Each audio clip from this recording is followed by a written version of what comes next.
Horror Story 1. The Last Broadcast. It was past midnight in a small town in Himachal. The local FM station, 89.3 Whisper Radio, had one DJ on the night shift, Raghav. He loved talking to night owls, truck drivers, insomniacs, and lonely souls. That night, the phone lines were dead silent. No calls, no dedications, no sleepy voices, just static. Raghav leaned back in his chair when suddenly the studio phone rang. Whisper Radio. Who's this? A pause. Then a voice, fragile and trembling. Please, don't let them in. The line went dead. Raghav frowned. A prank caller, maybe. He went back to playing old Hindi songs, but a few minutes later, the phone rang again. Same voice, same words. Please, don't let them in. This time, Raghav asked, Who are you talking about? Hello? No answer. Only a soft clicking sound, like fingernails tapping on glass. Chills ran down his spine. He glanced at the studio's glass window. The night outside was pitch black. But something moved just beyond the glass. A shadow, too tall to be human, with arms brushing the floor. The lights flickered. He picked up the phone again, but now the voice whispered directly into his ear, not through the speaker. They're behind you.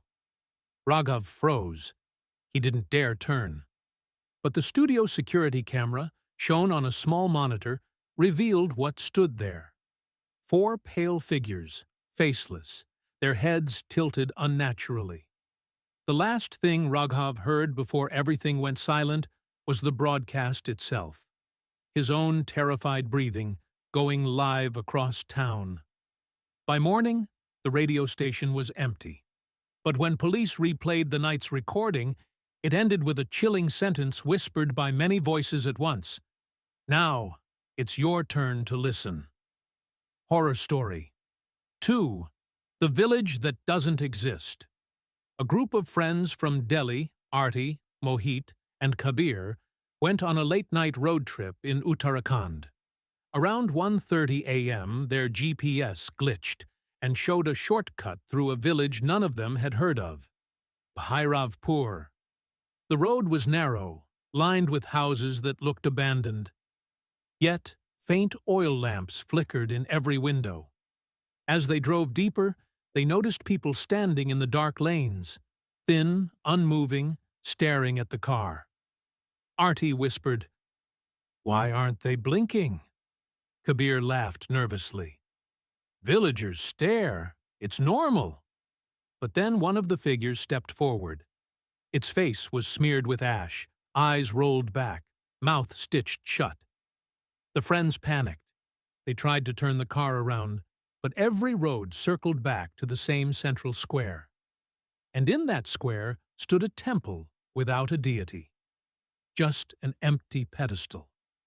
From the shadows, the villagers began chanting in unison, low, guttural sounds that rattled the windows. The stitched mouths opened, even though the threads never broke. Mohit screamed, We're not supposed to be here. Arti checked her phone. It showed no network, no maps, no battery percentage. The screen just displayed one line, Leave an offering or stay forever. In desperation, Kabir placed his wallet on the temple steps. The chanting grew louder. Then he dropped his car keys. Silence. Suddenly, the GPS lit up again, showing the highway nearby. They didn't question it. They ran, driving as fast as they could. But when they stopped at a dhaba to catch their breath, the old owner looked at them strangely. Bhairavpur? That village was abandoned 80 years ago. No one lives there. The 3 friends laughed nervously until they saw what was etched onto their car's rear window, written from the inside in ash. See you again on your next drive. Horror Story 3. The Borrowed Face. Nisha lived alone in a PG in Bangalore. Every evening she took the lift down from her 6th floor to grab tea. One night, she noticed a girl entering the lift just as the doors were closing. The girl looked exactly like her. Same hair, same kurta, same scar near the eyebrow. Are you going to the ground floor? Nisha asked nervously. The girl didn't reply. She only smiled, an unnaturally wide smile, stretching too far. When the lift reached the ground floor, the girl walked out first. Nisha followed, but outside there was no one. Only silence.